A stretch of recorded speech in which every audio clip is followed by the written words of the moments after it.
4572-0215. REV-UP St. Lucia, the alpha of radio. Doctor in the House brought to you the compliments of La Place Salaison, Jeanne Cooperative Credit Union, and Tapio Hospital. At Tapio Hospital, caring and competent obstetric consultants will see you safely from prenatal care through delivery with a team of excellent pediatric and anesthetic support. Tapio Hospital, where the patient safety comes first.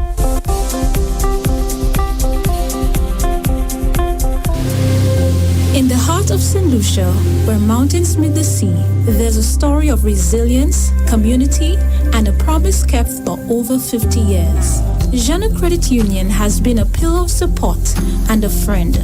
Together, we've weathered storms and celebrated triumphs, from sponsoring local events to supporting education.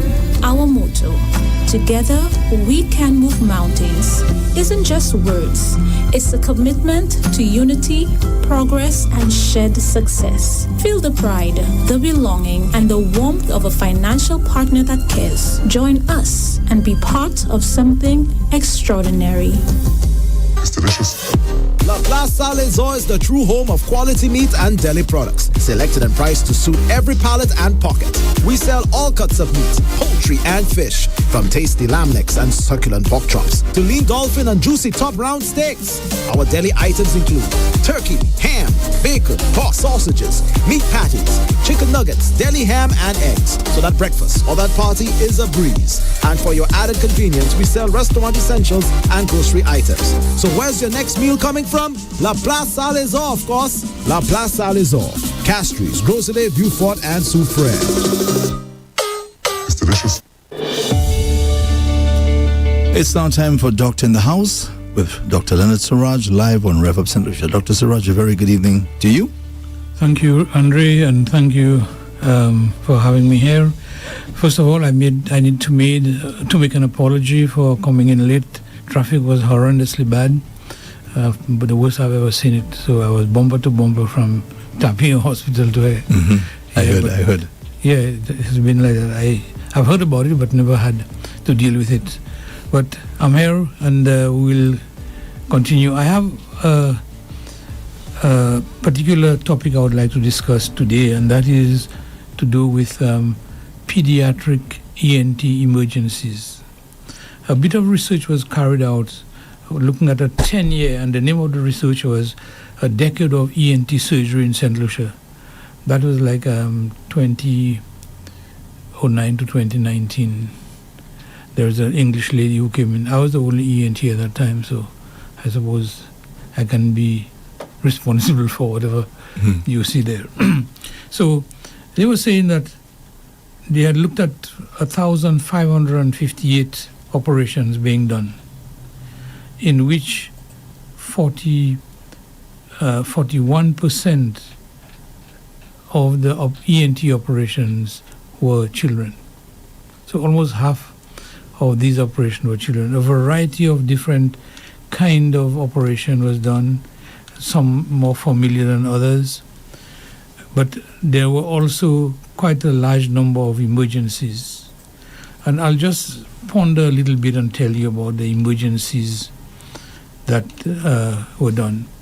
Most times it is either an airway issue where the airway is blocked, and if you know well enough, when your airway is blocked, you can only survive for a few minutes, and more importantly, it is what actually causes it. So, in terms of emergency, let me say upfront, there are three categories of emergencies. One, to do with blockage of your airway.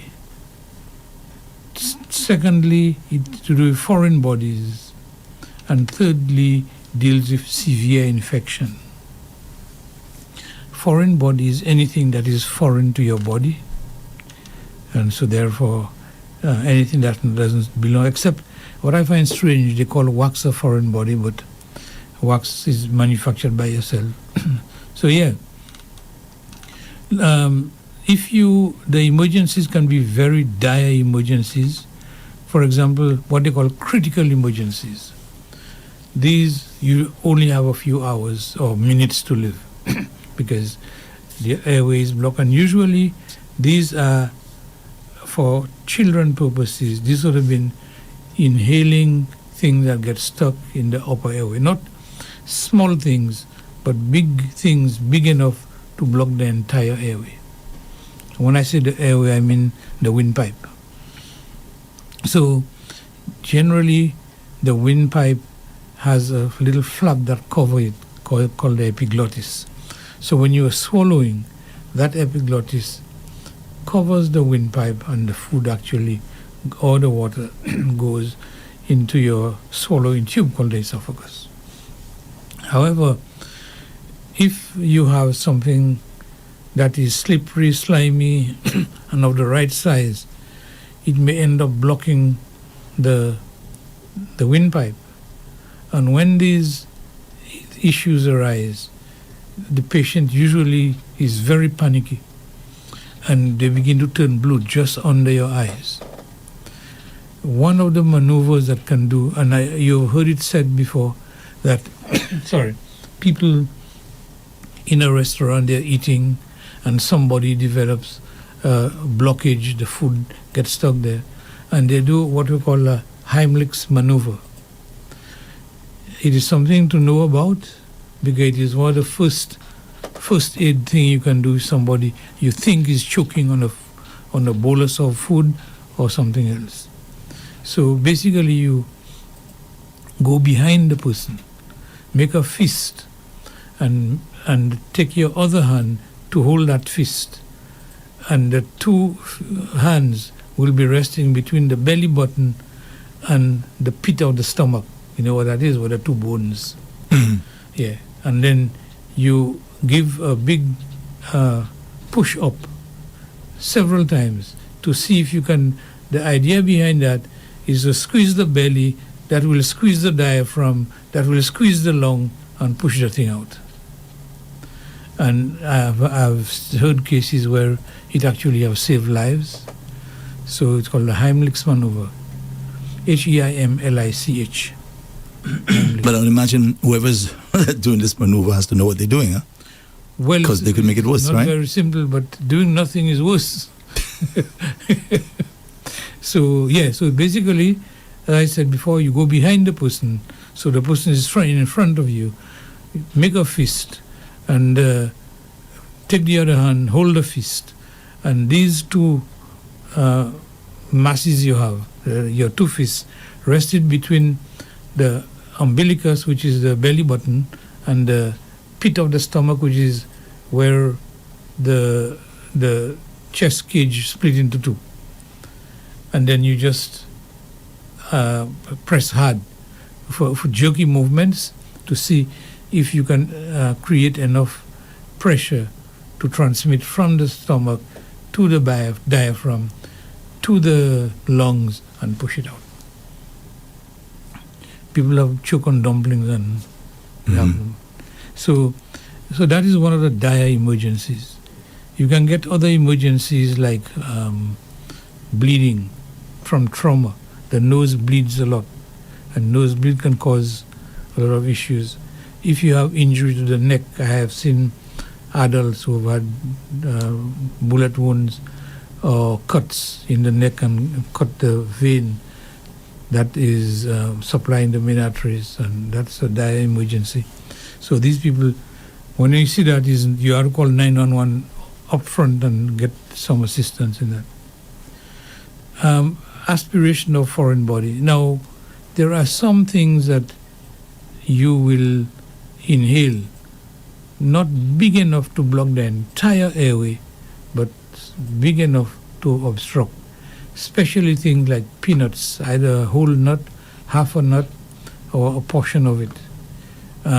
Things like small button-type batteries. Things like even some vegetable seeds I have seen getting into the lung. It usually enters the right lung. Why?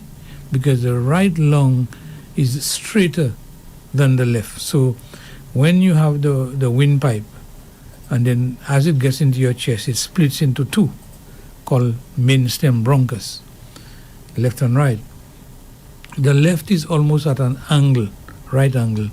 The right is coming straight. So anything that comes into the airway, it will most likely land on the right side. And usually you would need to have a scope, a special scope to be able to take out this thing. They're very dangerous stuff, and not many people are trained into the rigid scope, which is, it's like a tube. It has measurements on it. It has a very good light, and put the tube in the throat, into the lungs, find where it is, and take a little grasping forceps. It's like a very long tweezer, only the very tip, about half an inch of the tip, that actually has the teeth that open and close. The rest is just straight. And you can identify where the foreign body is and get it out. Foreign bodies usually cause a lot of problem in terms of lung infection afterwards, because the oil that's in the seeds, some of the seeds, called the arachis oil, this is very corrosive to the lining, and therefore can cause a lot of damage to the lungs, can even scar the lung tissue and restrict it later on in life. So, Dr. Surage, with these statistics that you gave, it seems like these incidents involving children is quite are quite common. Mm-hmm. So, what's going on? There are parents who have had children and they don't go through those incidents at all. Yeah. So, what's going on? I think in the first 4 years of the child's life, 4 to 5, you have to be far more vigilant, troublesome. They are very curious. They see you do things and they do it too. They see you eating nuts and they want to eat nuts too. But they have not been able to... And sometimes we, the parents, give them the nuts as well. Yeah, we do. And I've always maintained, and strange enough, I've been saying that for a while. Only today I was looking through it, and they actually said that you should not give nuts to any children that is less than 4 years. Mm-hmm. Plums, the seeds. Plums as well. The worst is the ackee seed. Oh yes. What do you call it? That's a slippery one, a slimy one, yeah. Yeah, it's slimy and it just slides down. So these you have to be careful with. And coins, like the ones, 10 cents is the smallest one. And the 10 cent can get in there. The 2 cent, 1 cent, 2 cent, 10 cents. The 5 is a little bigger. It's almost the size of a 25 cents. But these two I have seen. I have even seen $1 stuck in the... you mean a paper dollar or? Coin dollar. Oh, okay. Get stuck in there. And so let me ask you, Dr. Surage. If, for example, somebody, say I have my 3-year-old. Yeah. And my 3-year-old is staying at the sitter, for example. Mm-hmm. And this thing happens, okay, where my 3-year-old happens to swallow an ackee seed, right? Mm-hmm. And I decide now to sue, right? To sue the sitter. Who do you think is really to blame? I have not even given you the parents yet. Let's put the parents aside. Yeah. A sitter. Yeah. You have your child in the care of a sitter. So, what's going on? Whose responsibility is it? That the level of supervision you expect from the sitter would be commensurate with the level of training you've given that sitter. Training? Yeah, the do's and don'ts about the child. Don't let the child eat the ackee, to keep it far away from the child. Don't let them get close to coins. So you're saying if you don't say any of those things, then that person is not liable? Because, Dr. Surage, can we blame a 3-year-old for sucking an ackee seed? You cannot blame the child. Because the child got access to it by some oversight. Exactly. Whether it's from the parents or from the child. Because maybe the sitter may not be the one doing the shopping. And the parent, knowingly, you have a 5-year-old, a 3-year-old child, you go and buy ackees and leave it so that they can access it. Okay. Eat it in front of you. Right. So I understand that situation. okay. But at the end of the day, okay, let's just assume it's the parent now who did that. Parent is negligent. Yeah. So who's to blame? Because you cannot blame a 3-year-old You for cannot doing blame that. the child, because a 3-year-old will act like all 3-year-olds. Exactly. They will act the same way given the same environment. So, I was going to flip the switch, but then again, maybe that may not be fair. That may not be fair. Oh, well, Yeah. Anyway, carry on. Let me see if I can flip the switch while you're speaking. well, I think what we have to understand is that children accidents, especially ENT, when it happens, it tends to be very dire. And in ENT emergencies, when you are practicing ENT, are not frequent. I mean, you don't get it as often as general surgery or pediatrics, but when there's an emergency, it's a dire emergency most time. So either the airway is being blocked, or something is bleeding, or some high fever. So we spoke about the foreign body. Of course, foreign body can be not only in the throat. I say the throat first because the throat tend to be more urgent, and many of the people who have died is from inhaling. Now, there's a difference between swallowing something and inhaling it. You swallow it, it goes into your from your mouth into your swallowing tube, which is called the esophagus, and into your stomach. Not much unless it is something like a bone that may be sharp edges, etc. So most things that clear the esophagus will pass through. Now, I was saying about flipping the switch, Dr. Surage. Go ahead, flip that switch on me. Let me see. You're a parent. Yeah. And you have a life to live, meaning you have to do things which may require you to turn your back on that child. Yeah. Okay? And that would include maybe preparing a meal. You get distracted, somebody calls you on the phone, you didn't expect an emergency call, and somebody's telling you about somebody who died, and for a second or for a few minutes you're distracted. All of a sudden now the alarm is raised, hey, something's wrong with the child. Now the fact that parents have to live, I mean, can parents really be expected in a sense sort of to be perfect?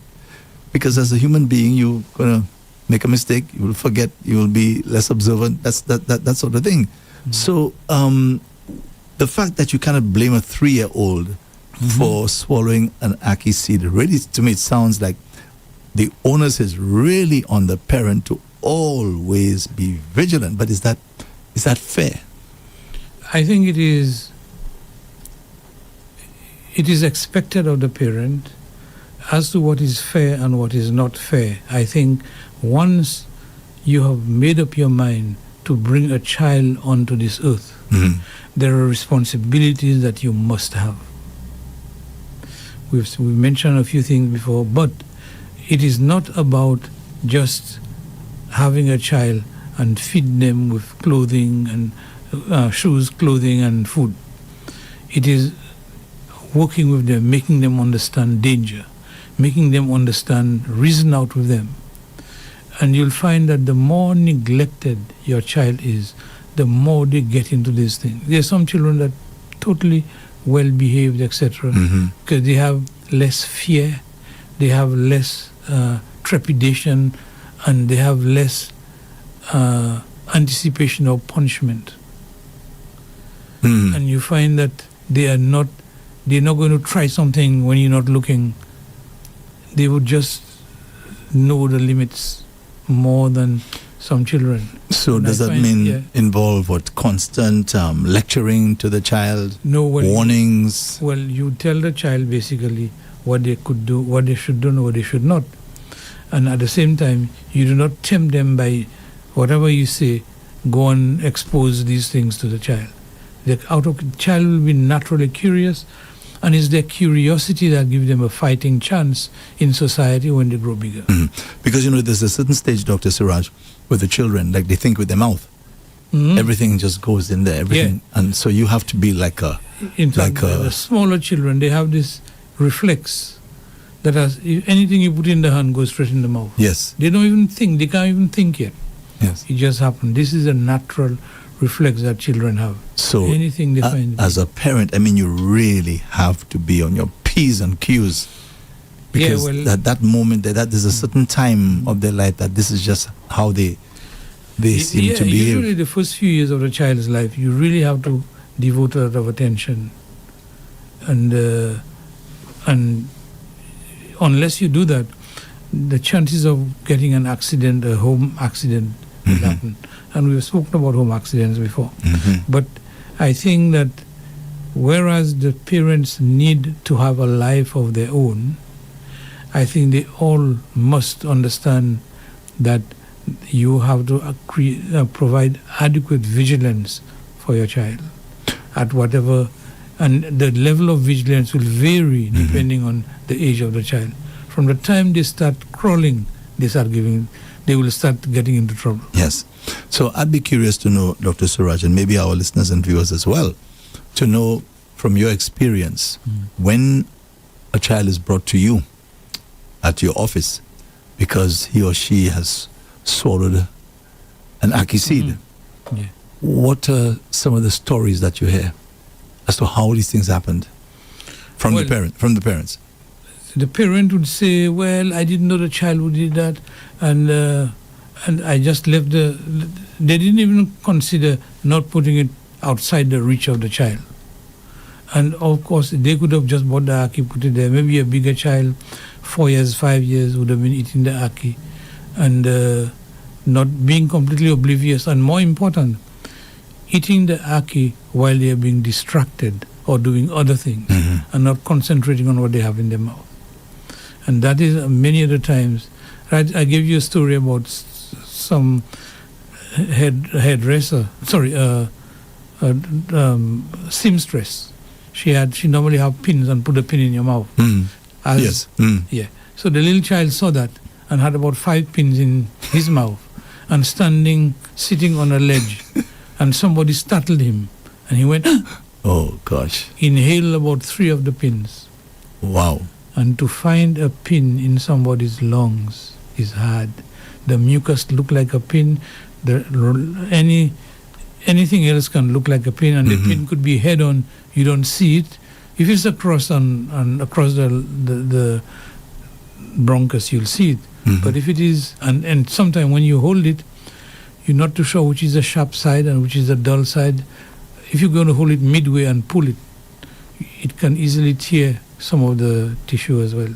So it is. You need a very, very good equipment for that and good technique. So I have some good questions now. Yep. So let me ask you, Dr. Surage.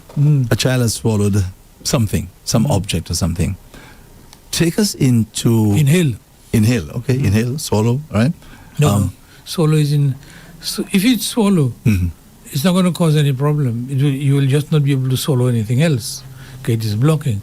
But if it is inhale, it's in your lungs. That's why you breathe. Right. You have 3 minutes before your brain dies. So, okay, I understand that. Yeah. But let's just assume you do swallow this ackee seed. Yeah. That's what I'm asking you. Yeah.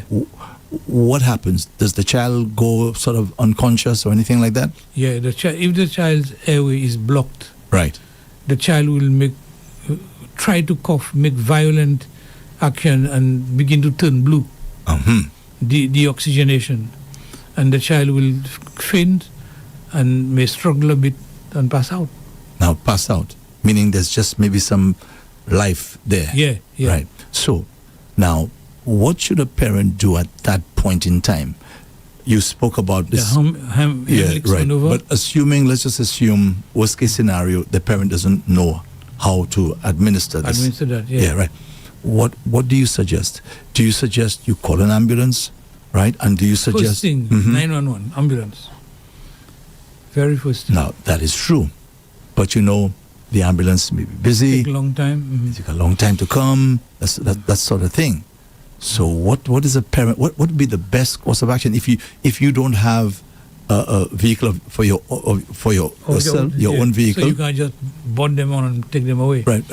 And sometimes maybe if you try to do it now, you may even make the situation worse. Yeah.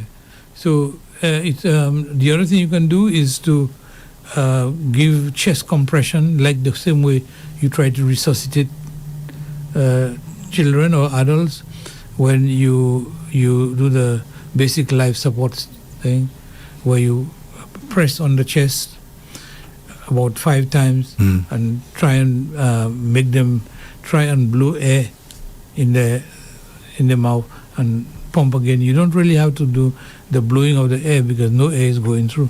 All you're trying to do is to create pressure to dislodge that thing. But you'd highly recommend calling 911.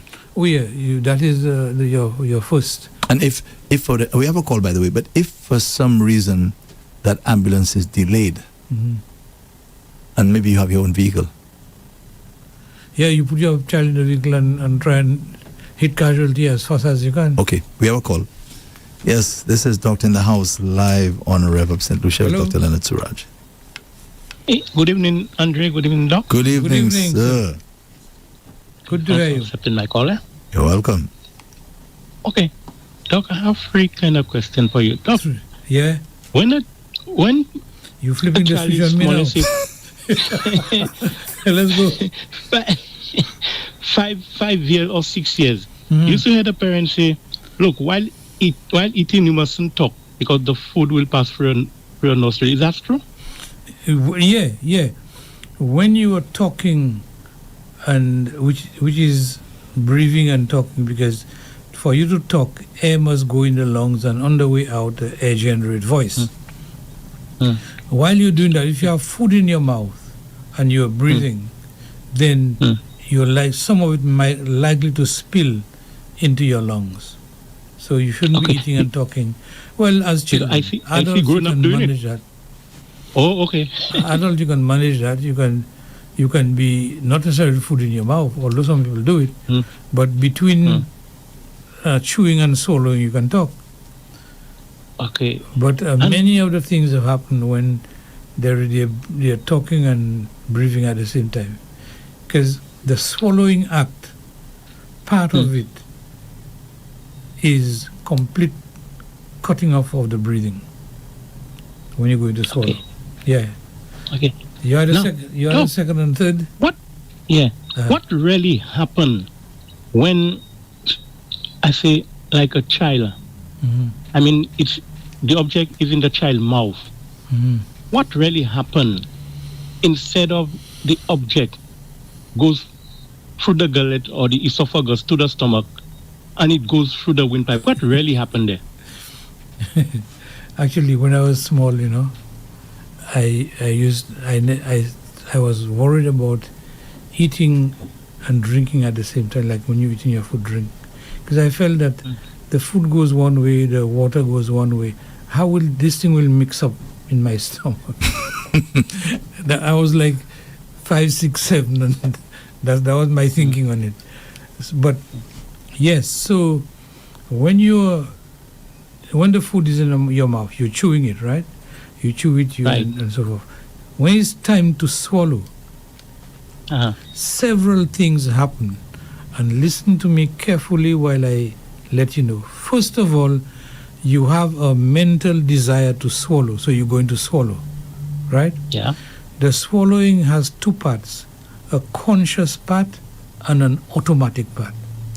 So when the food reaches a certain place in the back of your tongue, no matter what you do, you're going to swallow it. You have no control. So keep it in the front part of your mouth and chew it as long as you can.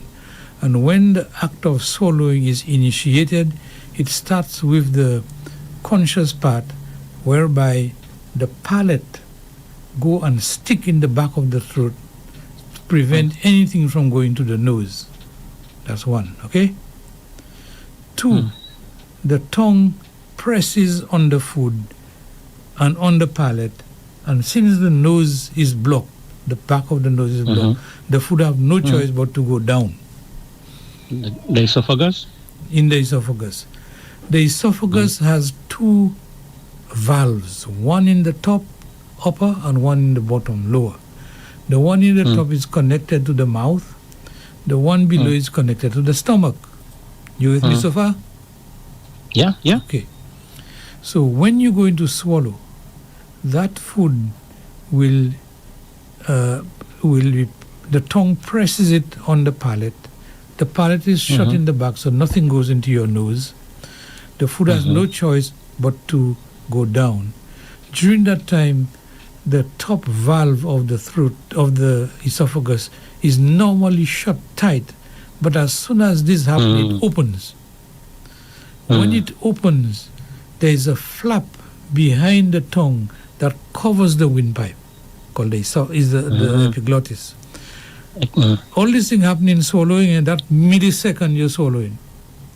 And when that covers the flap covers the windpipe, so nothing can go in that windpipe again. And then the food, the esophagus opening shuts afterwards, and the food goes down by peristalsis, which is an automatic muscular action that milks the food down. And in all that, the respiration cuts off. Cut off. Yeah, Cut off. I suspect that. Yeah. Yeah. Okay. Food go back. Food go down. Respiration cut off. Food passes over the entrance to the lungs, down to the stomach. Now, sometimes people have thing go in their gosier, in between. Yeah. They may have been. They may drink something while not coordinating with breathing in a hurry or whatever. And even some people, and there's some conditions where you have had a stroke and the nerve is not working properly. So the nerve is not telling your throat when to open and when to close, so it ends up in your lungs. Okay. Did you understand that? It's a very... Yes, I understand that. Swallow is an extremely complex thing. Right, because just like, for example, I watch a pig eat. Like the pig hold its breath while eating, I never checked because that. its nose, because its nose is in the water in the food, so like it hold its breath while eating. It cannot breathe at the same time while eating. That's a good observation. And, I said that's a good observation. Yeah. It hold. And my last question, Doc. Doc, what caused somebody to be, let's say, upside down, almost standing on his head to swallow? What caused that? I'll listen on the radio. What's that again? What's the question? What caused somebody who is almost upside down on his head and he can still swallow? Right. And the food can actually go in his stomach. I wonder what I'll tell you what causes that. Inside there. Well, okay. So I'll listen on the radio. Right. Okay, thank you for your questions. Right. Okay, thank you. Right, so I mentioned peristalsis. What happened is as soon as you swallow, whether you're upside down or not, the upper end of the esophagus, that valve shut down, so nothing goes back into your throat. The peristalsis, which is the muscle movement, which is milking the food, even though it's against gravity, it will still milk it out. And that food will end up in the lower end of the esophagus into the stomach. Now, in modern times, a lot of people have what we call reflux esophagitis or acid reflux, where the lower end has gotten weak and acid from the stomach spills into the upper esophagus, lower esophagus, and causes a problem. And so this is called acid reflux, or some people call it GERD, G-E-R-D. So that explains the upside down phenomena you were describing. Now back to our foreign bodies, etc. Yes. So I was asking you a while ago, the process involved. If the ambulance is taking time to arrive and you don't really know what to do, you recommend that the person uses the vehicle if they have one. If they have one. Yes, or try to get to the nearest hospital. That's right. In fact, must it be the hospital, or could it be? We have another call. Hello. We'll get back to that. Hello. Hello. Good evening. Good evening. Hello. Good evening. I have a question for you, Doc. Great program as usual. Thank you. I've never called the emergency service. So I was wondering, do they give instructions when you call for an emergency? Thank you. Okay, all right. Okay, Good thank you. question. They may, depending on what the emergency is, they may advise you what to do, what not to do before they arrive. And I think the EMTs are better at answering that question. But generally speaking, they would, when you describe why the reason why you want them to come in, they may tell you what to do in the meantime. Oh, really? I'm not sure if they do, but I think in their training they should have covered these areas. That's very important. That's a good question. That's a very good question. Are they just saying, okay, just stand by, we'll be there? Yes. Or they'll say, well, okay, what's the In the meantime, is what you can do. You should do a little research on that, Dr. Surage. Yeah. But it's a very, very good question. Yes, so the important thing is to try. I was asking, if you have a wellness center close by, I guess you can be your first stop. What do you think? Center for that thing may not be the place to go because they may not have the equipment to do anything. No, I was thinking more of what you said earlier. What do you call it? The Heimlich's maneuver. Yes, I was thinking maybe more of that. Okay. Well, they may have EMT services there too, so maybe that's something you can try. Because I'm thinking of, as I answer you, I'm thinking of the traffic and how hard it is to get from point A to point B. Yes. And I'm sure you've been mindful of that, and that's causing a serious issue. You can see the ambulances struggling to get on the road, and the traffic is especially slow moving. Even though you turn your wheel, nothing happens. Yes. Yeah. Even if you try your best to cooperate, sometimes it's just so difficult because the roads are so narrow. You have vehicles sometimes parked on both sides of the road, or even on one side of the road, and it's still a problem. So, yeah.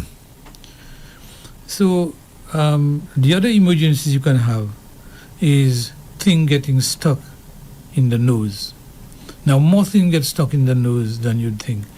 From as small as cigarette paper, like the foil, and I see that bits of sponge in the nose, piece of Lego, the days who have Lego before, the plastic thing stuck in the nose. And many a time it is children, either curious children or children who have a bit neglected emotionally. They look for buzz for different things. They look for entertainment. They just get curious and they stick things in their hair or in their nose. And many a time, what you look at is, if you see a child with a nostril that is running, only one, then you can bet your bottom dollar there's something stuck in there. And it may have been there for weeks. And once you see, especially if it's infected, like a pus-looking mucus from one nostril, usually there is something in there. Whether whether you may believe so or not, but sometimes the other thing is when you have vegetable matter, say a dry seed, say a lentil or a red bean, stuck in the nose, it begin to swell inside the nose, and the red bean gets twice the size. And it gets so big in there. Yeah. It's not growing, it's just big. So you have to remove it piecemeal. So when you see that, don't even try to move it by holding the child down. You may have to go to the operating theater where you have all the equipment, because what you don't want is to take out a piece, break it piecemeal, and the child is moving around, and the other piece leaves the nose going to the lungs. That's the other issue you have. So, Dr. Surage, even with today's modern equipment and medicine and so on, okay, are you aware of any situations where a child would have come to the hospital, right, with breathing issues because of something that they inhaled or swallowed, and that child didn't make it? Have you ever come across that? Yes, I have seen one such child that just did not make it, and that child was not coming from St. Lucia. The child was from overseas, came in and had the thing for about 10 days. And, 10 days? Yeah. Wow. And but how come 10 days? yeah, well, between deciding what to do in the country where they came from, and then getting plane coming across, and on our side getting casualty and but it may have been there a few days before they actually sought attention, and that's why it's always good to get attention. I think St. Lucians are good at that. They would, if their children have any problem, they would move fast. They may not have all the facilities, but they'd move fast. So that particular child had a lot of issues with the lung was already infected.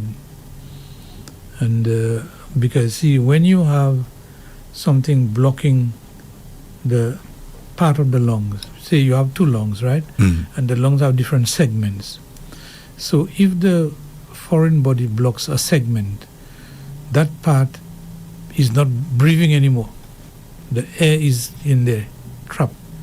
The air leaves through the blood and the lung collapses. That segment collapses. When it's collapsed and it's not getting air, it gets infected. And then you have a different set of circumstances to deal with. You may have to go and open the chest and take out that part that is collapsed and infected. Okay, it's going to rotten. And try and preserve the rest. So, I think I need to ask you another good question. Yeah, good. Yes. You know, historically, when a child swallows something, or even an adult sometimes, if some water happens to get into the windpipe or something, the reaction is to hit the person on their back. Yeah. And they even give them a punch, cough in the back. There you go. That's to make them cough. Right. So is there any wisdom in that? There is wisdom in it, because you may not know how high the foreign body is. In other words, the blockage. If the blockage is in the very beginning, the what do you call the trachea, the main windpipe, if it is blocked there, unless you squeeze the lung, you will not get it out. However, so if you thump them, they cannot take a big gasp, fill their lung with air, and blow it out because the top is blocked. However, if it is lodged lower down, or it is not lodged so tight as if it cannot come out, then this might work. Give them a thump. So it's really not a bad idea. I mean, a lot of parents do that, huh? Yeah. And they slap them on the back, etc. Right, in the middle of the back. Yeah. Somewhere around there. That's to induce coughing and to see if you can, because at that time you're desperate. You have no other choices, so you try anything that you may have heard.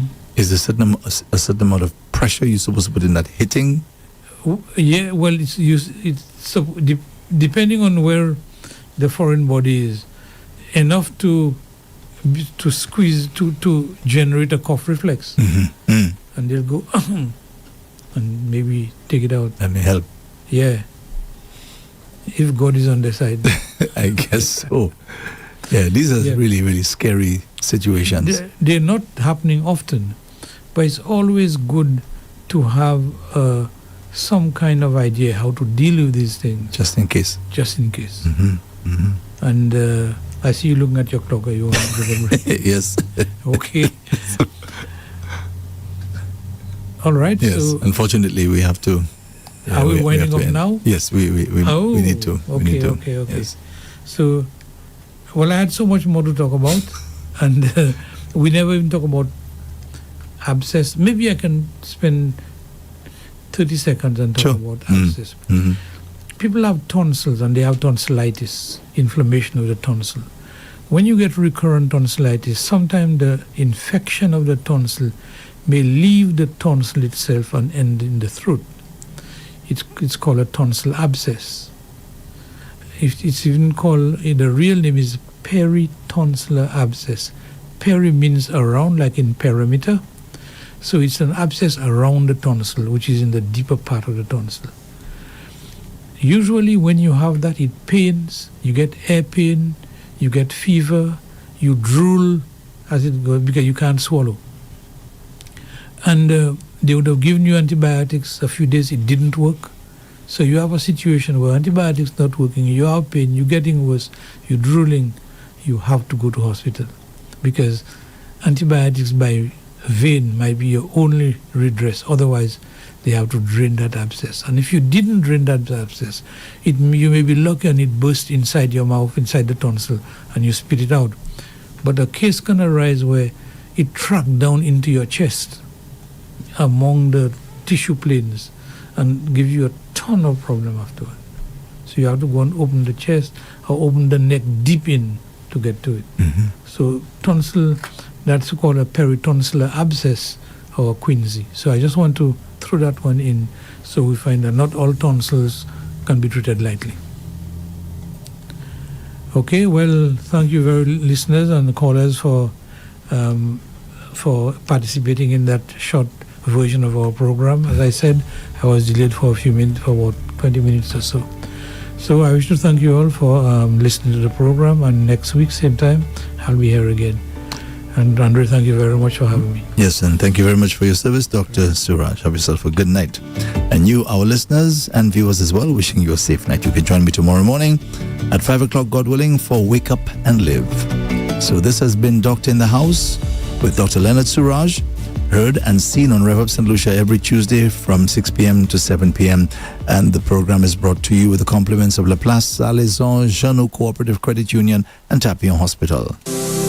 At Tapio Hospital, we operate a 24-hour emergency service for all your urgent healthcare needs. Our qualified medical specialist will be on hand to ensure that you receive the best of care.